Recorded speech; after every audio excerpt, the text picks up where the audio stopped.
പ്രിയമുള്ളവരെ, എല്ലാ മരണവും നമുക്ക് ഉൾക്കൊള്ളാൻ കഴിയാത്ത യാഥാർത്ഥ്യങ്ങൾ സമ്മാനിക്കുകയാണ്.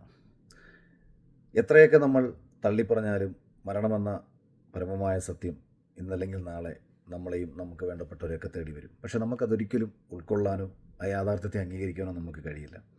പല മരണങ്ങളും നമുക്ക് മുന്നിലൂടെ സംഭവിക്കുമ്പോൾ അതൊക്കെ നമ്മളെ ഞെട്ടിപ്പിക്കുകയാണ്. നമ്മൾ പല മരണങ്ങളും കേൾക്കുമ്പോഴും നമ്മൾ പറയാറുണ്ട്, അയ്യോ, സത്യത്തിൽ നമ്മൾ ഞെട്ടിപ്പോയി എന്നൊക്കെ. യഥാർത്ഥത്തിൽ കുറേയൊക്കെ നമ്മൾ അങ്ങനെ പറയുകയാണ്. പക്ഷേ അക്ഷരാർത്ഥത്തിൽ ഞെട്ടിപ്പോയ, അക്ഷരാർത്ഥത്തിൽ ഷോക്കായിപ്പോയ ഒരു മരണമായിരുന്നു കഴിഞ്ഞ ദിവസം ഡോക്ടർ റോയി CJ സാറിൻ്റെ ആത്മഹത്യ. ഇതിനു മുൻപ് നമ്മുടെ സുശാന്ത് സിംഗിൻ്റെ മരണം ഇതുപോലെ എന്നെ ഞെട്ടിച്ചിട്ടുണ്ട്. സ്വാഭാവിക മരണമായിരുന്നെങ്കിലും ബഹുമാനപ്പെട്ട മുൻ ഇന്ത്യൻ പ്രസിഡന്റ് അബ്ദുൽ കലാം സാറിൻ്റെ മരണവും വേദന ഉണ്ടാക്കിച്ചിട്ടുണ്ട്. കാരണം ഇവരൊന്നും നമ്മളുമായിട്ട് പ്രത്യക്ഷത്തിൽ യാതൊരു ബന്ധവുമില്ലാത്തവരാണ്. ഇവരൊക്കെ എവിടേക്കോ നമ്മൾ കണ്ടു മറന്ന, അല്ലെങ്കിൽ എവിടേക്കോ നമ്മൾ കണ്ടിട്ടുള്ള മുഖങ്ങൾ മാത്രമാണ്.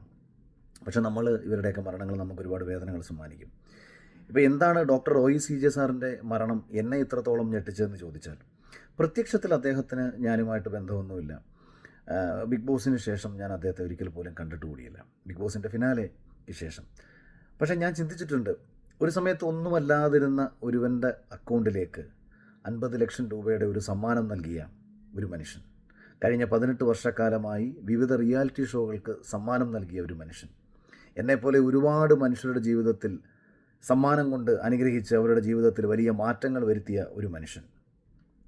എന്നെ സംബന്ധിച്ച് പണ്ട് ഒരു ക്രെഡിറ്റ് കാർഡ് എടുത്തിട്ട് അതിൻ്റെ 15,000 രൂപ തിരിച്ചടയ്ക്കാൻ പറ്റാതെ, ആകെ അതിനകത്ത് 20,000 രൂപ ഉണ്ടായിരുന്നുള്ളൂ, അതിലൊരു 15,000 രൂപ എടുത്ത് തിരിച്ചടയ്ക്കാൻ പറ്റാതെ അത് 80,000-ഓളം രൂപയായി കിടന്ന്, അത് ക്രെഡിറ്റ് കാർഡ് അങ്ങനെ കിടന്ന ബാധ്യതയിൽ പെട്ടുപോയൊരുവൻ, ഒരു ചെറിയ ലോൺ എടുത്തിട്ട് അത് തിരിച്ചടയ്ക്കാൻ പറ്റാതെ, മാസം ഒരു വർഷത്തിൽ 10,000 രൂപ പോലും അടയ്ക്കാൻ പറ്റാതെ, ആ ലോണ് മുടങ്ങിപ്പോയ, ലോണ് തിരിച്ചടയ്ക്കാൻ പറ്റാതെ ബാധ്യതയിൽ പെട്ടുപോയ ഒരുവൻ, സാമ്പത്തികമായി വലിയ രീതിയിൽ പ്രശ്നങ്ങളിൽ പെട്ടുകൊണ്ടിരുന്ന ഒരുവൻ. അപ്പം അങ്ങനെ ഒരുവനായിരുന്ന എൻ്റെ അക്കൗണ്ടിലേക്ക് ആദ്യമായി 50 ലക്ഷം രൂപയുടെ ഒരു സമ്മാനം നൽകി എന്നെ സാമ്പത്തികമായി അനുഗ്രഹിച്ച, എൻ്റെ ജീവിതത്തിൽ വലിയ മാറ്റങ്ങൾക്ക് കാരണമായ ലക്ഷ്മി ദേവിയുടെ അനുഗ്രഹം ലഭിച്ച എന്നെ സംബന്ധിച്ച് അദ്ദേഹം ഒരു വലിയ മനുഷ്യൻ തന്നെയാണ്. ആ ഒരു മനുഷ്യൻ്റെ അപ്രതീക്ഷിതമായിട്ട് ഉണ്ടായിട്ടുള്ള അദ്ദേഹത്തിൻ്റെ വിയോഗം സ്വാഭാവികമായിട്ടും മറ്റുള്ളവർക്ക് വാർത്തയിലുണ്ടായ ഞെട്ടലിനേക്കാളും കൂടുതലും ഞാൻ ഒരു നിമിഷം ചിന്തിക്കുമ്പോൾ, ശരിയല്ല, ഈ മനുഷ്യനല്ലേ എൻ്റെ ജീവിതത്തിൽ ഒരു വലിയ മാറ്റം ഉണ്ടാക്കിയത്. ചിലർ കൈനീട്ടം നൽകിക്കഴിഞ്ഞാൽ വലിയ ഭാഗ്യമെന്നാണ് പറയുന്നത്.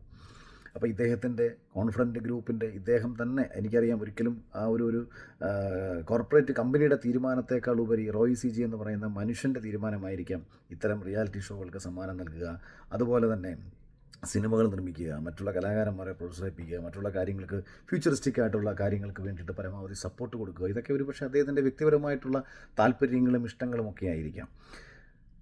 രണ്ടായാലും അങ്ങനെ ഒരു മനുഷ്യൻ എന്ത് കാരണം കൊണ്ടാണ് മരിച്ചതെന്ന് അറിയാൻ പറ്റാത്തൊരവസ്ഥ സമൂഹത്തിൽ എല്ലാവർക്കും ഉണ്ടാകുന്നു. ഉദ്യോഗസ്ഥരുടെ പീഡനമാണോ, രാഷ്ട്രീയ സമ്മർദ്ദമാണോ, മറ്റെന്തെങ്കിലും കാരണമാണോ, എന്തായിരിക്കാം അദ്ദേഹത്തെ പോലെ ഒരാൾക്ക് ഒരു നിമിഷം ഈ ഭൂമിയിൽ ഇനി താൻ വേണ്ട എന്നൊരു തീരുമാനമെടുക്കാനുണ്ടായ കാരണമെന്ന് അറിയില്ല.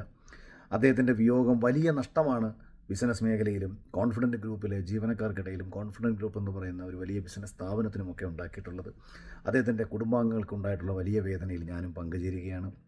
ഹൃദയത്തിൽ നിന്ന് എൻ്റെ ആദരാഞ്ജലികൾ ഞാൻ അറിയിക്കുകയാണ്.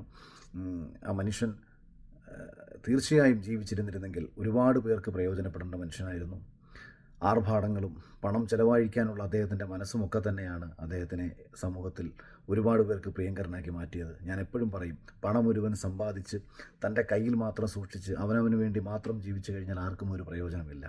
ഒരുവൻ തൻ്റെ കയ്യിലുള്ള പണം സഹജീവികൾക്ക് കൂടി പ്രയോജനപ്പെടുന്ന രീതിയിൽ പ്രയോജനപ്പെടുത്തുമ്പോൾ മാത്രമേ ആ പണത്തിന് മൂല്യമുണ്ടാവാറുള്ളൂ. അത്തരത്തിൽ പണത്തിൻ്റെ മൂല്യത്തെ സമൂഹത്തിൽ അറിയിച്ച ഞാൻ ഉൾപ്പെടുന്ന നിരവധി കലാകാരന്മാർക്ക് ജീവിതത്തിൽ വലിയ മാറ്റങ്ങൾ വരുത്തിയിട്ടുള്ള, ഒരുപാട് സിനിമകൾ നിർമ്മിച്ചിട്ടുള്ള, ഒരുപാട് സേവനങ്ങൾ ചെയ്തിട്ടുള്ള, ഒരുപാട് ചാരിറ്റികൾ ചെയ്തിട്ടുള്ള, പറയാത്തതും പറഞ്ഞതുമായിട്ടുള്ള ഒരുപാട് കാര്യങ്ങൾ, നന്മകൾ സമൂഹത്തിൽ ചെയ്തിട്ടുള്ള, നമ്മുടെ അറിവിലൊന്നും തന്നെ ഈ നാടിന് ദോഷകരമല്ലാത്ത രീതിയിൽ പ്രവർത്തിച്ച ഒരു മനുഷ്യൻ്റെ അപ്രതീക്ഷിത വിയോഗത്തിൽ ഹൃദയത്തിൽ നിന്നുള്ള ആദരാഞ്ജലികൾ അർപ്പിക്കുകയാണ്. ഈ വേദനയിൽ ഇവർക്കെല്ലാവർക്കും ഒപ്പം പങ്കുചേരുകയാണ്.